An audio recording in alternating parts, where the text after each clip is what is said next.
Hello and welcome to the All Rookie Podcast. Today is May 26th, 2022, and I'm your host, William Harris, aka William is Bill. Great to be back with you today on another episode of the All Rookie Podcast. Today, I'm going over the rest of my mock draft. I guess you say part two. Earlier on this week, I did picks 1 through 15. Today, I'll be doing 16 through 30. So let's get straight to it like it's nothing to it. No real surprises, no big news with our rookies, incoming rookies. So we're just going to get straight to it. I did see how Christian Braun, his mom said he will remain in the draft after having a strong combine. But, other than that, I hadn't heard too much. But starting with the 16th pick today, the Atlanta Hawks, I have them selecting Ochai Agbaji. He is the 6'5" shooting guard from Kansas, weighing in at 215 pounds. He averaged 19 points, 5 rebounds, 1.6 assists, 1 steal, and 0.6 blocks per game. He's 22 years old. He was a senior. He could have came out last year, but he probably would have been a second-round pick.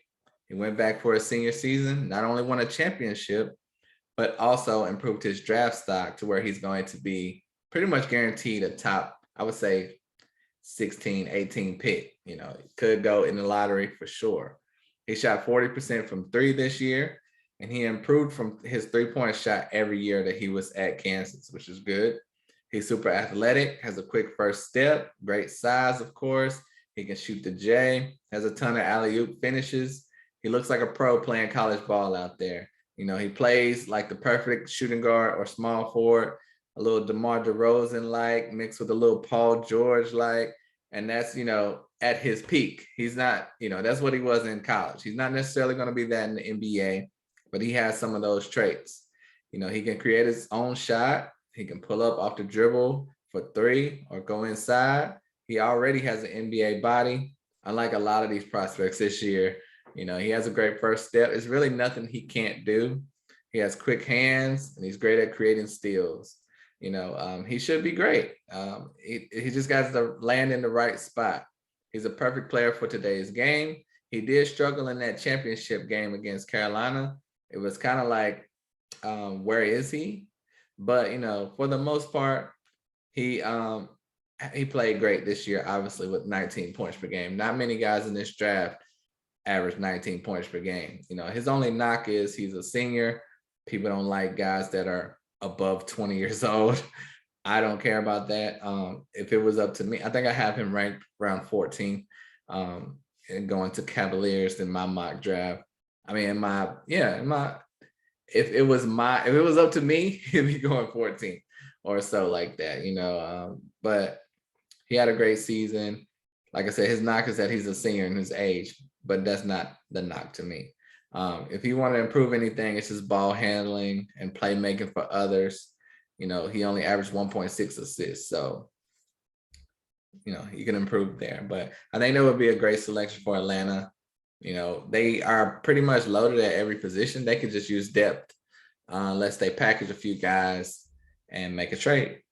So for the 17th pick, now is the Houston Rockets are back on the clock. And I have them selecting, first I had them selecting Paolo Banchero at pick 3. So they got their small forward of the future. And now I have them selecting possibly their point guard of the future, Ty Washington, the 6'3" guard from Kentucky, averaged 12.5 points, 3.5 rebounds, 4 assists, 1.3 steals. And he's a 20-year-old freshman. He shot 35% from 3.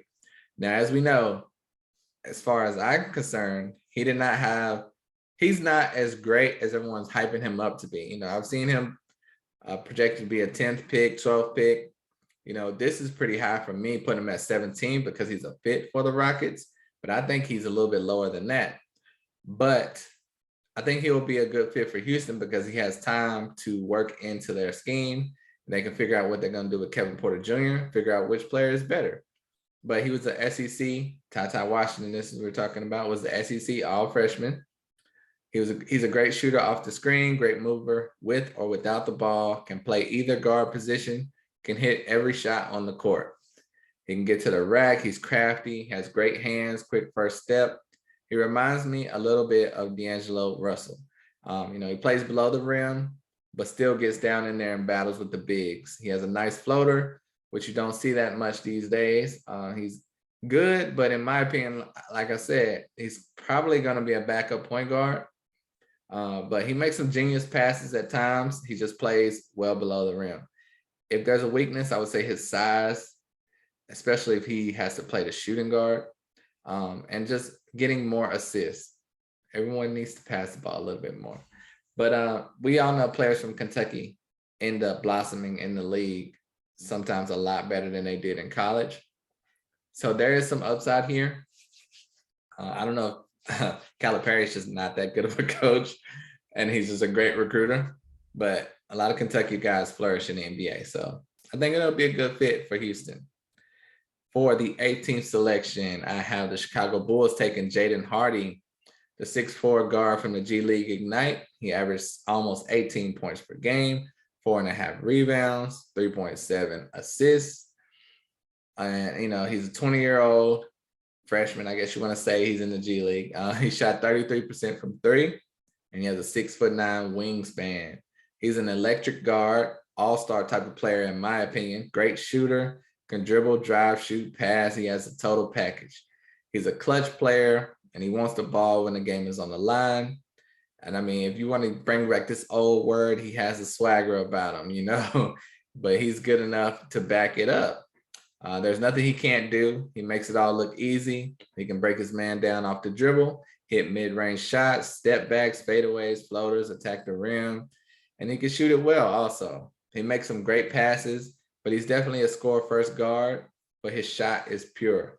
He has a little Jamal Crawford in his game, a little Jalen Green in his game, but he has defense too. He played in the G League last year with the Ignite. They played against players in the NBA. He stripped Jonathan Kuminga multiple times when they were playing Golden State's G League team. So, that's like the equivalent of a college kid locking up an NBA rookie, a good rookie at that. I think Jaden Hardy can truly be great. He gets tons of steals. He gets tons of steals because his quickness and, his help defense. He has good court vision and playmaking. If you want to say there's weaknesses, it's just shot selection and playing under control at times with his turnovers. But I love Jaden Hardy. I have him ranked better than the 18th prospect. So if Chicago drafts him, it would be a great fit, great spot for him, especially if Zach LaVine moves on to another team and they don't have anyone to replace him in free agency. Jaden Hardy can work his way into that role and be a similar guy to Zach LaVine. But it's going to take some time to get all-star level, but he's not too different of a player. You just wish he was 6'5", 6'6", but Jaden Hardy's going to be a good player in this league. That would be a great fit for Chicago. For the 19th pick in the draft, I have the Minnesota Timberwolves selecting Patrick Baldwin. Yes, the much talked about, heavily publicized, criticized Patrick Baldwin. He went to the University of Milwaukee. He's a 6'9" forward, 220 pounds. He averaged 12.6 rebounds, 1.5 assists, 1 steal, and 1 block with 2 turnovers per game. He's a 19-year-old freshman. He shot 26% from three, but he has the form and the stroke to improve on that. He shot 40% from the three at the Nike EYBL. So we know his shooting can get better. And he has a 7'1" wingspan. Now, a lot of people will talk a lot about Patrick Baldwin because he could have went to any school in the country pretty much. And he went to University of Milwaukee where his father coached. And they had a terrible team. He had a disappointing season. A lot of people are killing him for that and basically saying he would have been a top 10 guy, but he had a bad season. So now he's a second-round guy. I don't think he should be hurt that much from it.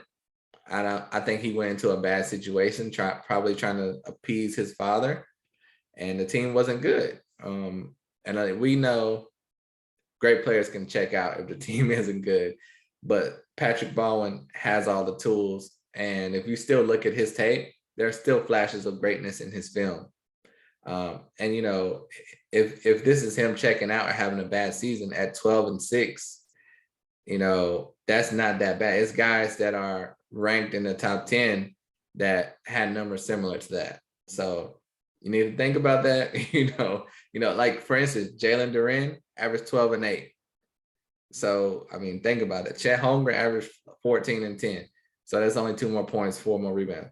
So if this is him on a bad team, bad situation, bad scenario, imagine if things go right. It could be great. We will see. I believe in the talent. His 3-point shot looks great. He looks huge out there shooting threes. He can hit the 3 or the step back. He can shoot the fadeaway as well.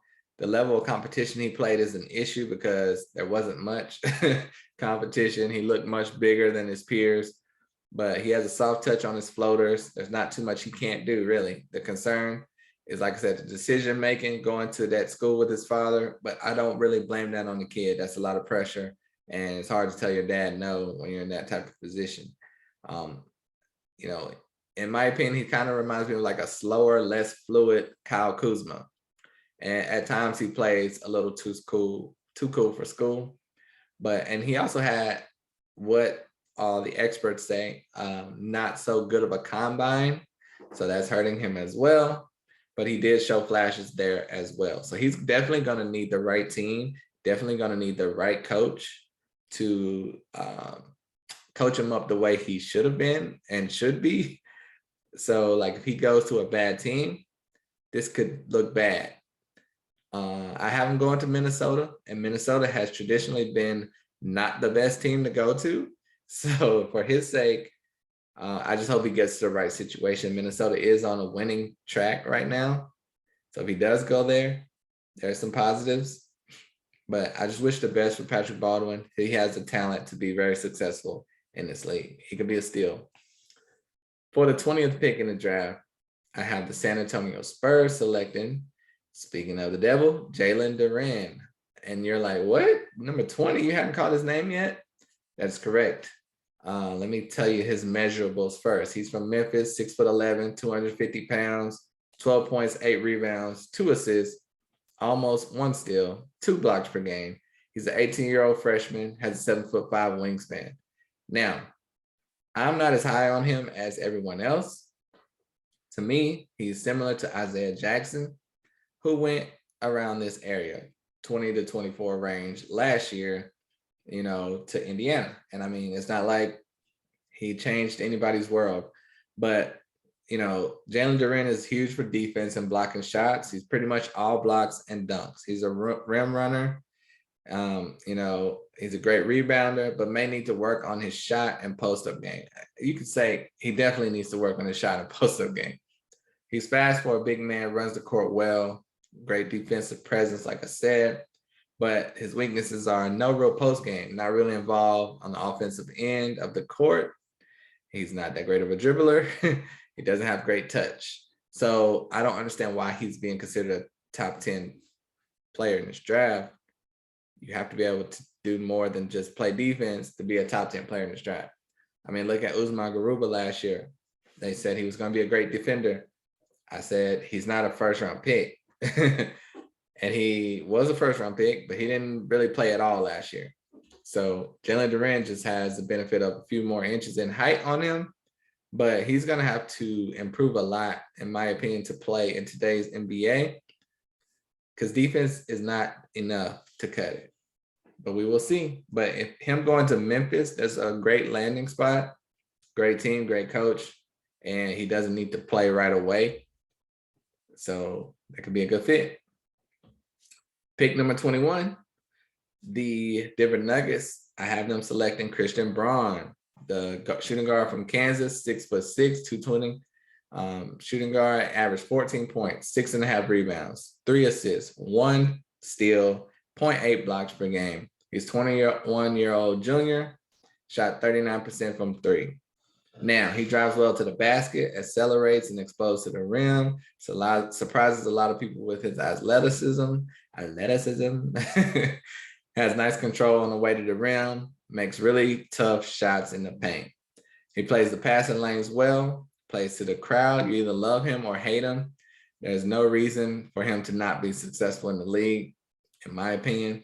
If you look at Tyler Hero's college highlights, they were pretty much the exact same player. And, Christian Braun averaged the same amount of points and 2 more rebounds per game than Tyler Hero.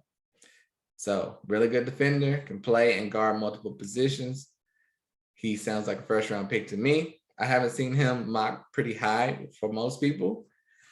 I've had him at 21 for a while. Like, as soon as I saw his tape, I was like, wow, he is a first-round pick. But a lot of people are not really high on him. Like I said, if he turns out to be anything like Tyler Hero, it's going to be a steal if he falls in the 20s or later. So the Nuggets will be getting a bright spot back-to-back with Bones Highland and Christian Braun if they go that route. And, they're talking about Will Barton possibly departing. So that will open up more minutes for Christian Braun as well. Pick 22, the Memphis Grizzlies back on the clock. I have them taking Marjon Beauchamp, the 6'6" guard from the G League Ignite. He averaged 15 points, 7 rebounds, shot 57% from the field and 24% from 3. That's the negative. He's 21 years old, but he has great size, super athletic guard / forward. He can take over a game, can create his own shot. He's a big time scorer, great cutter to the rim, can hit the pull-up 3, shoots great off the dribble or the spot up. He's already a pro in my opinion. He can come in and start on a lot of teams right now. He's a crafty and smart player, especially in traffic, can play in the post or the perimeter. He had at least 3 20-plus point games in a row. Quick first step when driving to the rim, can finish with his left, which is important. Shoots a nice floater and a nice baby hook shot. Good defensive player, moves well, long arms, passes well when in traffic. To me, his weakness is 3-point shooting. Everything else can be improved and perfected. Marjon Beauchamp is much better than the 22nd rated player, in my opinion.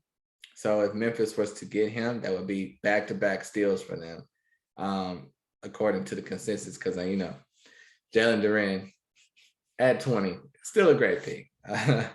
At 19, excuse me. No, wait, where do I have Jalen? Oh, I have Jalen Duren going to the Spurs. He's from Memphis, my bad. So Memphis Grizzlies gets a great pick with Marjon Beauchamp. They have a lot of picks in this draft, so I'll get it straight.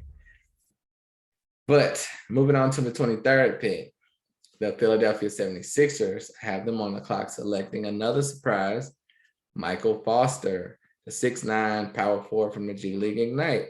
A lot of people have him ranked in the 50s. Like, what? What are y'all watching? To me, he's pretty much the best power forward in this draft. He averaged 15 points, 9 rebounds, 2 assists, 1 steal, and 2 blocks per game. He's a 19-year-old freshman, and he shot 31% from 3. 31% from 3 as a power forward is really good. It's point guards that don't shoot that well. And like I just said, his teammate shot in the 20s. He has a 7-foot wingspan. He's a really big athletic forward, can handle the ball, shoot the outside J, or get himself to the rim. He runs the floor great. He has a great smooth handle. He has great post moves, nice J. He was a 5-star recruit. He's a perfect power forward, honestly. Beautiful shot and form, can shoot the 3 very well, can bring the ball up the court and just pull from 3 like a guard.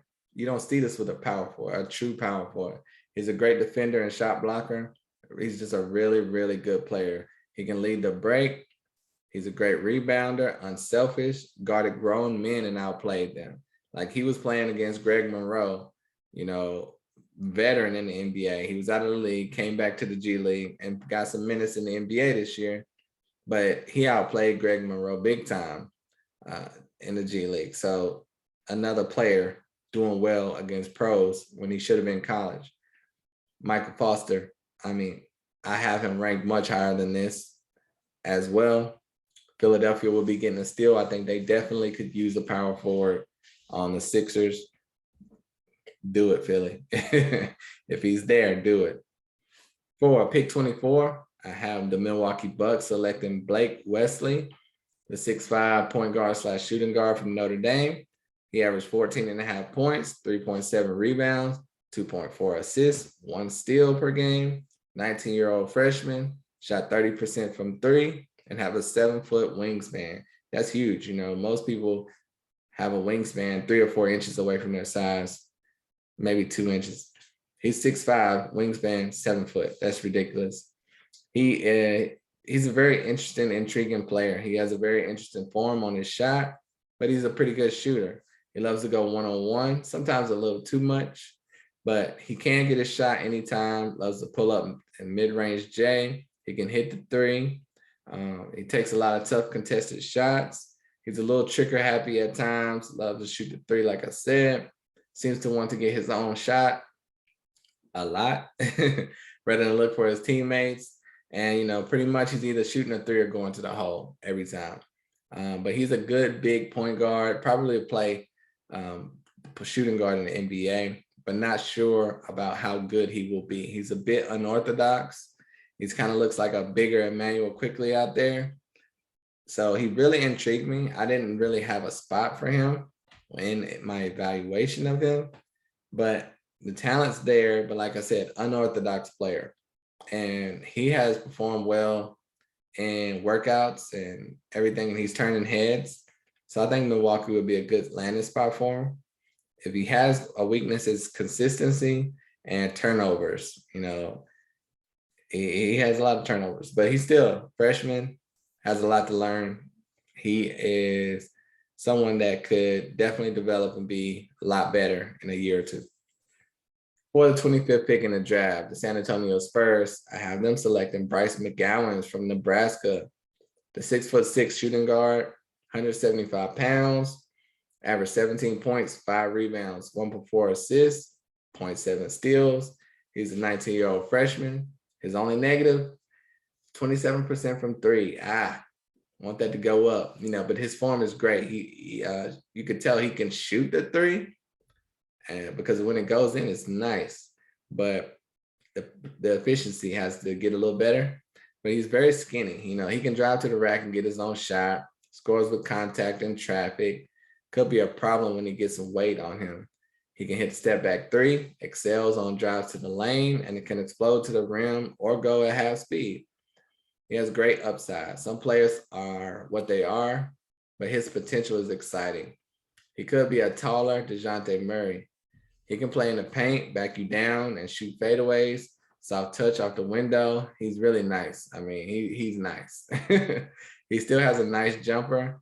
He just missed some shots, you know, and that happened to Jason Tatum this year with the Celtics. Like, they did research and it was like, he's taking good shots. They're just not going in. And eventually they will, and that'll even back out. So Brice McGowan really has a nice jumper. He just missed the shots. And he's a good rebounder. Weaknesses, as you know, 3-point shooting, his strength and weight, sometimes his shot selection, and he just has to improve on defense. But who doesn't? What young guard doesn't? But Brice McGowens would be a steal for the Spurs, I feel, if they got him. Who also drafted DeJounte Murray a couple years ago. So it'd be a perfect landing spot. For the number 26 pick, I have the Dallas Mavericks selecting Christian Koloko, a 7'1" center from Arizona, 230 pounds. He's almost 22 years old. Average 12.6 points per game, 7 rebounds, 1.4 assists, 1 steal, and 3 blocks per game. Has a 7'5" wingspan, which is great, of course. He's a great size center, gets good post position, runs the floor well, always in classic alley-oop position as well. He has great size and great frame. He's a good passer, has a nice little baby hook shot, can shoot the mid-range jumper pretty well, has long arms for blocks, moves his feet well, great on defense, great help defender, provided a huge defensive presence in college. I don't know how well that will translate in the league, but he has all the tools to be a good center in today's league. And, you know, he shot it very well at the combine and pressed a lot. So that will only help his case to be drafted in the first round. I feel the Mavericks need a better center. If he can be great, this is the route they should take. Christian Koloko, you know, picking this late, you have to pick the guy with the most potential because you're going to miss out on the guaranteed centers. But Christian Koloko is moving up. So, I mean, he may not even be here at 26. But if he is, I think he'll be a good fit for the Mavs.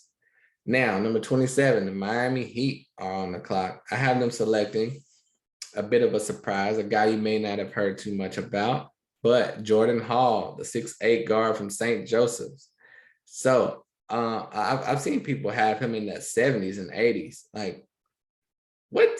I have him ranked much higher than 27. You're going to hear this about a lot of my guys that I'm naming. You're saying, why am I having them here if I have them ranked on my big board much higher? And that's because these teams have to go with fit for the most part. Like OKC has a plethora of point guards. They're not going to draft a point guard, even if I think he's the better prospect, usually. So, this is what happens at times, but that's why you got to check my big board out, at the All Rookie Podcast. I mean, check me out on Twitter at William is Bill. But I have the Miami Heat selecting Jordan Hall, the 6'8" guard from St. Joseph. Now, as a sophomore, as a freshman, he averaged 10.6 points, 6 rebounds, 6 assists, and 1 steal. He shot 35% from 3, had the vision of the point guard, has the vision of a point guard. He could create his own shot. He's a good 3-point shooter, very Cade Cunningham-like, can play the 1, 2, the 3, can do everything. Has a nice step back J as well. He is great. That is my scouting report from last year. I felt he was a first-round pick as a freshman. He came back for his sophomore year, and he increased that 3-point percentage from 35 to 36, but still, that lets you know it's not a fluke. And now he's 20 years old. And now he averaged 14 points, 6.7 rebounds, 6 assists, and 1 steal per game. So he increased his points from 10.6 to 14. Everything else was pretty much the same, which is great. He's a point forward, closest thing to Jason Tatum you'll ever find. He can hit the fadeaway 3-point shot, turnaround J, everything. Pretty perfect player. He has a good handle, can create his own shot for himself and others. Has a nice hesitation that keeps the defenders on their heels and allows him to drive or pull up. He's very crafty in the paint. He doesn't rely on athleticism to score, which will further his career. His playmaking is Cade Cunningham-like. Has incredible vision and passing skills. Jordan Hall, he's in the same vein. Jason Tatum, Cade Cunningham. He should be drafted higher. I have him going to Miami. Kyle Lowry is getting up there. Gabe Vincent's not the point guard of the future. I think he can come in, fit in, play the 1, 2, or 3. Like I said, Miami's only getting older. They need a young guard in there to come freshen things up. Jordan Hall would be a great fit. It'd be a great fit for a lot of teams. I love Jordan Hall. Now, the 28th selection, I have Golden State Warriors selecting Jalen Williams. I already had one Jalen Williams going earlier in the draft. This is the second one. Then his name is spelled different, Jalen Williams. He is a 6'6" guard from Santa Clara. He was a junior, averaged 18 points, 4.4 boards, 4 assists, 1 steal, and 0.5 blocks per game. 21-year-old junior. He shot 39% from 3. He is a tremendous 3-point shooter. He can create his own shot. He can score in traffic. He's a great passer, has point guard instincts with passing, would have had more assists if his teammates would have finished the easy buckets he set them up for. He can do everything AJ Griffin can do and possibly better. His competition wasn't great. It's the only knock on him, really, but he's a crafty player, and, his moves are well thought out. He's a little Sadiq Bey-like, and he's a really good player. Jalen Williams, like I said, great 3-point shooter. That sounds like a perfect fit for Golden State, right? Especially if Jordan Poole does not come back, because he is a free agent. So, and they probably are not going to be able to pay everyone. It's either going to be Wiggins or Poole. If Poole is gone, Jalen Williams can get plugged right in there and be united with Moses Moody and Jonathan Kuminga and be their stars of the future. So, and he performed great at the combine. His stock is rising as we speak. I love Jalen Williams' game. For the 29th pick in the draft, I have the Memphis Grizzlies. Now we're back on the Memphis Grizzlies, selecting Hugo Besson, the 6'3" point guard from France, point guard / shooting guard from France. He averaged 14 points, 4 rebounds, 2.5 assists, 0.5 steals, and he's a 21-year-old, shot 30% from three. Now, he has an incredible handle, very smooth and confident with the rock. He's lethal from three, even though the percentage says otherwise. But he's a very talented guard. He will dance on you. He can hit the pull-up J and the floater. Has great touch, great passer. His teammates just missed a lot of shots, or he would have had a lot more assists. He drives to the paint with ease and normally makes the right decision, whether to pass or take it on his own. Hugo Besson will be a perfect fit for Memphis. You know, they have Ja Morant, they have Tyus Jones, but Tyus Jones is a free agent. If they're not going to pay him, bring in Hugo Besson to learn and, you know, with Grind City. And I think he'll be a good fit with this Memphis Grizzlies squad. He's a really talented point guard, and I think he can play backup for him right now. Now, for my last and final selection for my 2022 mock draft from the All Rookie Podcast, from your boy at William is Bill, I have the OKC Thunder, who are back on the clock for the third time, selecting Julian Strawther, the 6'7" small forward from Gonzaga. He averaged 12 points, 5.4 boards, 1 assist, 0.5 steals. He's a 20-year-old sophomore. He shot 36% from three. That's great. Has a 6'9" wingspan. That's great. Now, he is a great three-point shooter as well. He looks like a splash brother out there. He knows it's going in too. You know, he's a very confident player. He makes very tough finishes in the paint, even with contact. He has a soft touch on his floaters and his shots in the paint. He can get his own shot. He can drive to the rack or pull up for the J. He's a good defender, good passer, has great court vision and awareness. And there's no reason why AJ Griffin should be 30 picks higher than him. He is just as good. Sorry, AJ Griffin, if I'm picking on you a lot. But this draft is deep with shooting guards and small forwards. And, you know, some of these guys are just as good. So, the last two guys I named average more points than AJ Griffin. So, you know, I believe Julian Strawther, a lot of people have him ranked way later than this as well. But he's a really talented small forward. OKC could use a small forward. They are, and, you know, I already had them taking the center position, the power forward position, and now the small forward position. So I think if they go this route, their team will be pretty much loaded with young talent. And there's talk that SGA may be out the door. Who knows?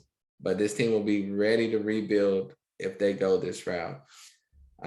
With Chet, Tyrese, and Julian Strawther. Love Julian Strawther, love Jalen Williams, love Jordan Hall. I love a lot of these guys from the 16 to 20 range. So think about this if you're in a dynasty league and you're drafting rookies and you don't have a top 10 pick. Normally when you don't have a top 10 pick, you're like, is this pick even worth it? There's a lot of talented guys in this draft. And this draft was, you know, talked about as being a weak draft. Like from years, they've been saying, look out for that 2022 draft. That's going to be a weak draft. No one's going to want to pick from there. This draft is deeper and better than a lot of people would think. Now, if you just tuned in, if you missed something, let me go over my second half of my mock draft from the All Rookie Podcast. Went through picks 16 through 30. And I had the Atlanta Hawks selecting at 16. Ochai Agbaji from Kansas. Had the Rockets selecting Ty Washington from Kentucky at 17. At 18, the Bulls selecting Jaden Hardy. 19, the Minnesota Timberwolves selecting Patrick Baldwin. 20, the Spurs selecting Jalen Duren. 21, the Nuggets selecting Christian Braun. 22, the Grizzlies selecting Marjon Beauchamp. 23, the Sixers selecting Michael Foster. 24, the Bucks selecting Blake Wesley. 25, the Spurs selecting Brice McGowens. 26, the Mavs selecting Christian Koloko. That's going to be a fun name to call, Christian Koloko. The Miami Heat at 27 selecting Jordan Hall.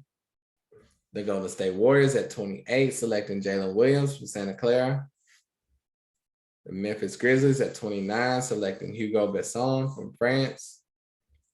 And the OKC Thunder selecting Julian Strawther from Gonzaga at 30.